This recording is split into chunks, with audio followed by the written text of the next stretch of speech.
150 days of war are behind us. Russia's war with Ukraine, the largest military conflict in Europe since World War II, is just as it was 8 years ago. A struggle for the world we will live in for decades to come. Will the West, pressured by domestic problems, accept a world in which authoritarian regimes conquer smaller states? Or will it stand firm against the local thug? In practice, this dilemma was one of the main reasons why the invasion happened in the first place. The war in Chechnya, the invasion of Georgia, the annexation of Crimea, and the creation of puppet republics. Russia was forgiven all of these by the West. What's more, it rewarded the Kremlin with more hydrocarbon supply deals, thus making itself dependent on them, by locating its own businesses in Russia, or by strengthening the Russian army with the export of Western technologies. Since the reaction to Moscow's criminal actions was so soft, should we be surprised that the full-scale war eventually ensued? This time the reaction is different, and the effects on the Russian economy are fundamental. Nevertheless, the Russians are playing all in, having learned that each time, sooner or later, the West forgave Moscow and returned to talks. Will the same be the case now?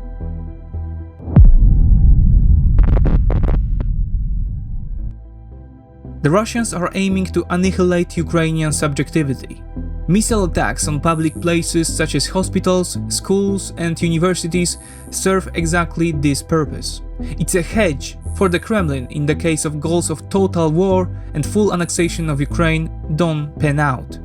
It makes it so that Ukraine's most significant capital, that is, its educated youth, will have to seek knowledge in the West, and Western capital will be reluctant to invest in a devastated and unstable land.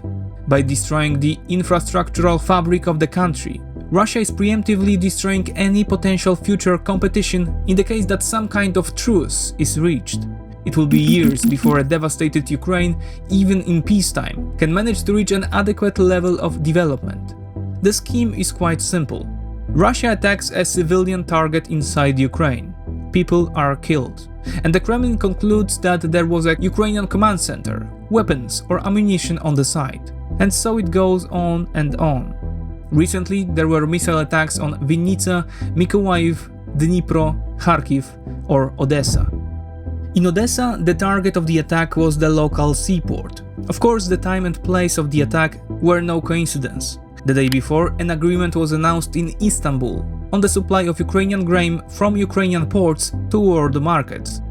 The deal was concluded in the presence of Ukrainian, Russian and Turkish representatives, as well as the UN, with Secretary General Antonio Guterres calling the talks a, quote, critical step forward. Roughly 12 hours later, rockets struck Odessa. The Russian explanation was predictable. The target was a Ukrainian warship and Harpoon missiles.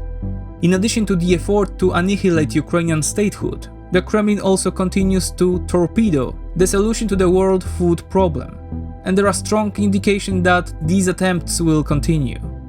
Meanwhile, the Ukrainian president has stated that Kyiv has $10 billion worth of grain, which it can sell now. In the meantime, attempts are being made to export it bypassing Russia. A 130-ship traffic jam has formed at the mouth of the Danube River in Romania, at the Bystre and Sulina canals. This situation shows well that there is no reason to believe that any attempts at a ceasefire or even a truce will be respected by the Kremlin. It is in Moscow's interest to permanently destabilize Ukraine and thus destabilize the European continent, which will have a profound effect on all European Union countries. The only remedy for this problem is to deprive Russia of the possibility of making such an impact. And this is both so little and yet so much. But this can be achieved by equipping Ukraine with the appropriate preventive measures, which first and foremost are military technology that is unattainable for Russia, as well as increasingly strong economic pressure. And it is to this subject that we will now devote a closer look. Many consider the Western sanctions imposed on Russia to be ineffective. amid the continuation of the Kremlin's bold and arrogant rhetoric, which is reinforced by the narrative of Russian policymakers that it is the West, and in particular Europe, not Russia, that suffers from the economic restrictions imposed. There is no doubt that Russia gains from Europe's dependence on its hydrocarbons, which it sells to Western governments in the face of the coming winter at record prices. But it is only part of the picture that Moscow is portraying as its tremendous success. A recent report by the Yale School of Management, which presents the state of the Russian economy in a broader context, in fact shows that the Russian economy is in dire straits. The report's authors stress that Western perception is deeply affected by reports released by the Russians, which are primarily propaganda. Statistics are selectively chosen to fit the overall narrative. In contrast, the Yale team took unconventional data sources: high-frequency consumer data, reports from Russia's main trading partners, and a deep analysis of shipping data. And these show that 60% of the Russian government's income comes from the sale of energy resources. This is a dreadful dependency and a major weakness in the Russian economy. For example, in terms of natural gas, which steals the headlines of many European dailies, Russia is far more dependent on Europe than Europe is on Russia. 83% of its exports go to Europe, which is already diversifying in droves. Moscow sells just 2% of its gas to China.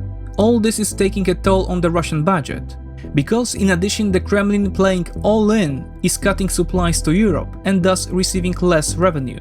So much so that in June, US gas supplies of natural gas to Europe were greater than Russian supplies. There is a lot of hype about recalibrating Russian exports to Asia, but Asian gas pipelines have only a fraction of the capacity of the European pipeline network. In the long run, Russia faces losing the lion's share of its profits in the face of European energy diversification, and it is already putting 60% of its national revenue on the line by threatening Europe with a cut in supply. As it turns out, Russian roulette did not just come from anywhere. Another area in which Moscow is experiencing a deep slump is imports, which make up 20% of the country's GDP. Quote, "Despite some lingering weakness, Russian imports have largely collapsed, and the country faces stark challenges securing crucial inputs, parts and technology from hesitant trade partners, leading to widespread supply shortages within its domestic economy," unquote, says the Yale Report. Looking at data from the Kremlin's main trading partners, and let's recall that the Russians have no desire to share the economic success of their quote special operation and do not release their own reports, one can see that Russian imports collapsed by a whopping 50% in the first months after the invasion. Russian domestic production, despite the illusion of self-sufficiency, stagnated due to a shortage of basic components. Meanwhile, the sectors most dependent on international supply chains are experiencing 40 to 60% inflation. For example, car sales have fallen from an average of 100,000 units sold per month to 27,000 in June. And these are mostly primitive Russian automobiles, while the sales of foreign cars have fallen by a massive 90%. And this is compounded by a massive hole caused by the mass exodus of foreign investment. More than 1,000 foreign companies that suspended or terminated their operations in Russia had made up about 40% of the country's GDP, or $600 billion. In addition, these companies employed about 1 million people in Russia. The investment value of these companies accounts for the vast majority of total foreign investment in Russia since the collapse of the Soviet Union. And thus, in 3 months, Putin managed to destroy capital that had been built up for more than 30 years. Of course, this does not mean that Russia's GDP will shrink by 40% overnight. Some entities have been sold to Russians, some are in the process of leaving the market, and some are on hold. But the loss of know-how, specialists, or the inflows of new capital means that the most devastating effects will be felt within a few years, the Yale analysts predict. All the best educated young Russians were associated with these companies. That's why the Russian Federation is now experiencing the biggest brain drain in decades. It is impossible to estimate the scale of emigration Russia is facing accurately, say the report's authors, but most estimates point to a number of no less than 500,000 people. This pool includes 15,000 people who are among the richest Russians, accounting for 20% of the total rich people group. These Russians with significant wealth are seeking the stability, security and freedom of Western markets, especially as Russia loses access to them. These people are taking their capital with them. The Russian central bank itself admits in its report that $70 billion flowed out of Russia in the first quarter of the year. A major underestimate, according to the Yale experts. And this is in spite of the stringent capital controls imposed by the Kremlin. Other capital transfers, which certainly took place, were therefore not captured by the Central Bank of Russia.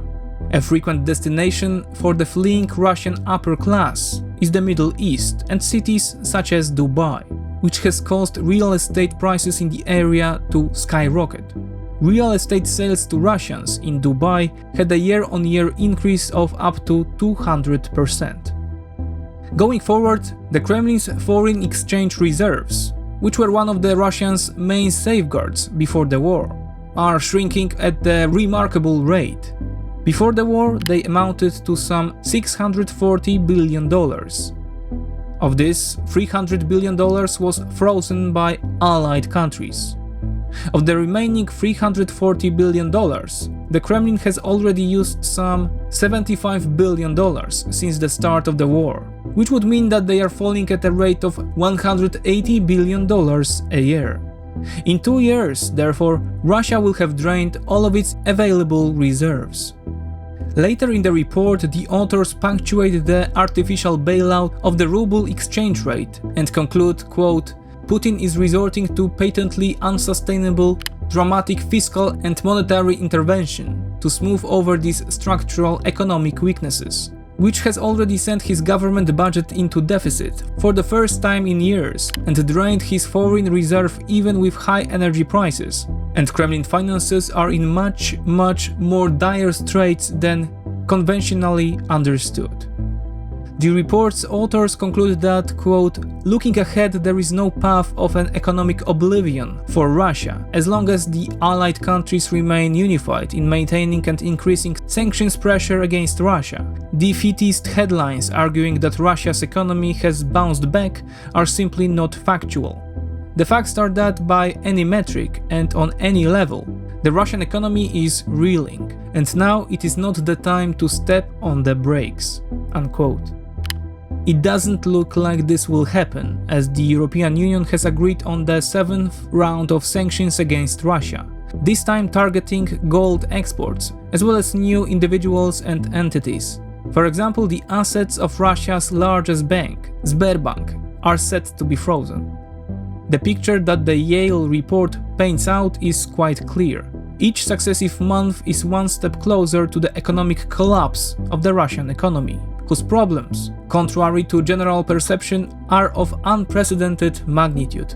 Nevertheless, the Kremlin is playing all in. Putting a good face on a bad game, it is betting everything on the victory with Ukraine. This strategy is not entirely without logic, as Kyiv's economy, for obvious reasons, is in an even tougher position than Moscow's. The difference is that Kyiv has behind it an economic powerhouse, 40 times the size of the Russian Federation. If Ukraine receives constant economic and military support from the West, Russia will not win this war. Nevertheless, on the front line, the situation remains difficult all the time, but there will be more on that in the next episode of the Mapped series that's coming soon.